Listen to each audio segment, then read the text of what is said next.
ቤተሰቦች በአፍሪካ ቀንድ ነገሮች በየደቂቃው እየተቀያየሩ ነው። በአንድ በኩል የቱርክ የጦር ጀቶች ሶማሊያ ገብተዋል። በሌላ በኩል ደግሞ የሶስቱ ሀገራት መሪዎች በድንገት ጅጅጋ ላይ ተገናኝተዋል። ምን እየተካሄደ ነው? እስኪ ነገሩን በፍጥነት ለማየት እንሞክር። መጀመሪያ ሶስቱ የቱርክ ኤፍ-16 የጦር ጀቶች ሞቃዲሾ ገብተዋል።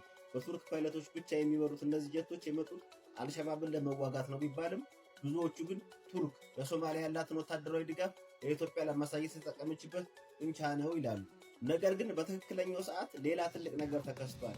ዛሬ ጥር 23 ቀን 2018 ጠዋት የጅቡቲው ፕሬዝዳንት ኢስማኤል ኦማር ጊሌ እና የሶማሊያው ፕሬዝዳንት ሐሰን ሼክ መሐመድ ጅጅጋ አየር ማረፊያ ደርሰዋል። ጠቅላይ ሚኒስትሩ አብይ አህመድም ደማቅ አቀባበል አድርገውላቸዋል። ይህ ስብሰባ እጅግ ወሳኝ ነው። ቱርክ ለሶማሊያ ጀቶችን በላከችበትና በኢትዮጵያና ሶማሊያ መካከል ያለው ውጥረት በበረታበት በዚህ ወቅት መሪዎቹ ፊት ለፊት መገናኘታቸው ለሰላም የሚደረገውን ትልቅ ዲፕሎማሲያዊ ሙከራ ሊሆን ይችላል ወይስ ሌላ ድርድር? ታዲያ እናንተ ምን ትላላችሁ?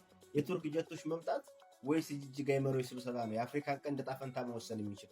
ጦርነት ወይስ ሰላም? ሐሳባችሁን ኮመንት ላይ አጋሩ።